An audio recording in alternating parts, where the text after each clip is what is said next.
How do you manage around civil service tenure and those types of collective bargaining in the public sector? Limitations, if you will. Civil service, if you recall, about was it a year and a half ago, that the mayor tried to remove the chief's position from civil service because she had some issues with Chief Jim. I'm not going to mention his last name because it sounds a little bit like mine. And we're not related. But this was the pretense that she had for removing the chief's position from civil service. And she made the statement that, I know what the police need. Well, you know what? You were elected mayor, not God. And incorporated into our charter is a provision that we retain civil service. Okay? So if you want to remove it, you ask the people if it's okay to remove it. Not bring in some 84-year-old guy from Braintree to tell you how wonderful it is to be an appointed chief under the mayor who can say, I want this done. When you have a civil service chief, that person does their job.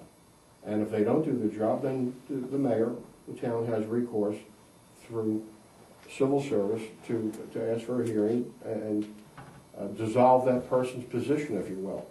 Now, there's another thing that you could do if you're having a problem with a chief. I was not... Lay them off. You know... Lay them off. That's fine. I wasn't particularly discussing a chief. You were talking about accountability of employees on every level within the organization. And I guess I was asking you, do you believe that holding people to that level of accountability is impaired or not by the general civil service collective bargaining contract? Contracts can be difficult. You know, when people have an ongoing contract and certain rules, certain things you can't do. I mean, you can't touch them. You have to work. You have to then, with an inquisitive mind, look into the contract and I would first, if there was one particular person that we're having a problem with, I'd talk to that person. And if that person didn't want to go along with the best interest of the town, well then you'd have to look into a contract and you'd have to find a way to eliminate that person, whether it's through an administrative hearing in civil service, whatever it takes, you know, at whatever level it takes. It could be at the state level, it could be at the local level. And you have to do what you have to do. Yes, there, you know, you talk about union contracts. Back in the day, in my 20s, I helped organize 2 machine shops. And in our first contract, the company wouldn't even agree on a place to meet. So I said, fine, we'll meet at the federal building in Center City, Philadelphia, and we went into federal mediation. I was the chief negotiator. We came out with a contract. So this is what you have to do. You know, when somebody wants to play hardball, you have to play hardball back. And, you know, it's maybe a simplistic answer, but the first thing is to sit down with a person or the group and you say, look folks, this is what I need to do. This is what we need to do as a town. We need to give better service to the people that pay our bills. And if you don't want to do that, then you really don't belong in this job. One of the things you mentioned in terms of giving better service to the people of the town is that public advocate position and an arbitrator position, is that correct? Correct, yes. Are these new positions you'd add to town government, or would you take someone who's already there and reassign them somehow? There would be a reassignment. You know, first of all, how many people in town even care about the charter? I mean, the first thing you need to know is that all the concepts of the charter, everything that's embodied in that document. It's our local constitution. Someone's going to have to be knowledgeable. I'm thinking it could be an intern, a part-time position. We don't need a full-time somebody to sit there waiting for somebody to come in the door and what news do you have for me today? No, this would be by appointment only, possibly, and I want to route this through the solicitor's office to say, okay, fine, we need to have a hearing. I went to a zoning board hearing one night, and a bunch of neighbors in different cases were fighting one another over different issues. And when you look at the professionals, the 5 professionals that are hearing this, I have to say, well, this is a tremendous waste of time and resources. We're paying these people. All someone has to do is put an ad in your paper for $40-something, or Weymouth News for $40-something, and they get a hearing. And then you have 5 professionals sitting there. And somebody wins and somebody loses, somebody goes out grumpy and somebody goes out happy. Okay, why do we need 5 people? So we have one person who's knowledgeable about everything. I mean, I would be the perfect candidate for that job, quite honestly. So it'd be my job to look for somebody like that. But this arbitrator could sit down, and there would be a fee. I mean, you have to pay for an ad in the paper. Well, geez, if you want to sit with the arbitrator for an hour, there's going to be a filing fee. Okay, we need to cover the town's cost in this. And we'd have a meeting in the Kelly room or whatever else, and hammer out the issues. And the arbitrator would say, okay, fine, this is what you need to do. In union contract negotiations, you sometimes go to an arbitrator. So why don't we just start out with the arbitrator? Why don't we cut to the chase? Get it done. Okay, fine. You guys happy now? Well, I'm not completely happy, but it's a lot better. Thank you. Thank you very much. There's not going to be any fine for anybody that, okay, you lose, so you have to pay for this. You know, you're a party to this. But if you want to file an issue against your neighbor, then you may have to pay a $50 fee. And we'll listen to you. We'll listen to you. And if the other neighbor doesn't come in, well, you don't come in, you're automatically guilty, I guess.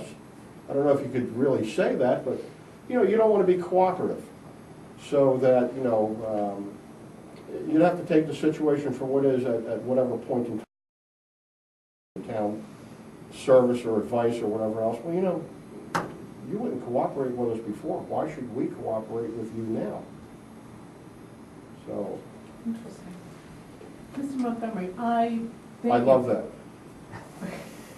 I know you do. Yes, I do.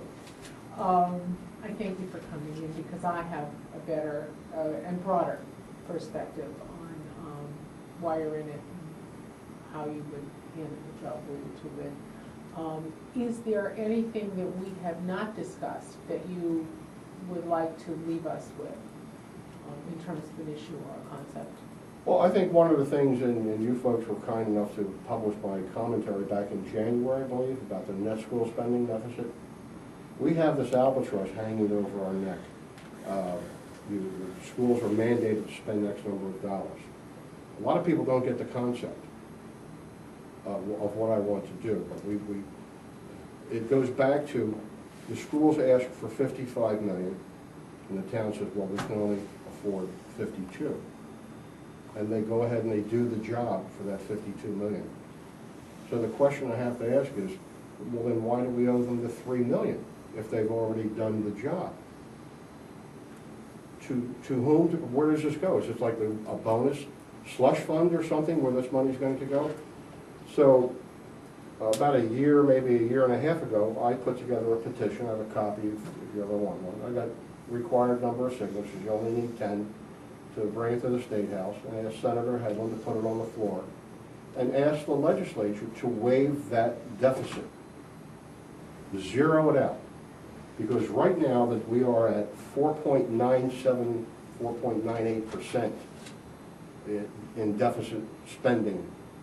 And so once we reach 5%, the state will whack us for state aid, and we get 25.5 million for the schools. We get about 7 million in unrestricted state aid. So the state is using the carrot and stick approach. If you don't spend this amount on education, whether or not you have an 18% failure to launch rate or not, but if you don't spend this amount of money, then we're going to wrap you across the knuckles like the nuns used to do when I was a kid. And many times too. So it's just an arbitrary, we're forced to do this. So if we go to the legislature and say, look, we'd like to waive this. And one argument someone gave me is, well, you know, if we do that, other towns are going to want to do that. Okay, and the problem with that is, what? if we're working on a 1993 formula that's out of sync with current day realities, the state in its infinite wisdom has driven people and businesses out of the state. So the tax base that we had in 1993 is not the tax base that we have now. And then we have pensions that are eating away a lot of the money that the state brings in. Unheard of pensions. I'm not going to go into a particular case, which you know I'm very involved with. But this is absurd. A Social Security recipient is lucky to get $10,000, $12,000 a year, but these people are walking away with $40,000, $50,000, $90,000, $200,000 a year. Is there something wrong? I mean, are we crazy? But the reality is that the money that was there in 1993 when Roosevelt proposed this grandiose plan is just not there today.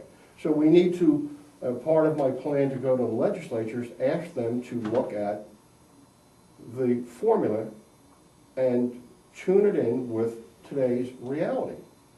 And say, okay, well, you know, we need to do this. We all need to get out of this hole. Because otherwise, if we just keep at the state level increasing taxes, we're going to drive more businesses out of the state. And the more businesses you drive, the shorter your tax base becomes. So there's a, and people say, well, you know, the legislature won't do this. You know, they won't, it's a special act. You ask for a special act of the legislature. There's a Latin term, sic volo, sic jubeo. It translates to thus I will, thus I command. And basically, legislatures around the country use that premise.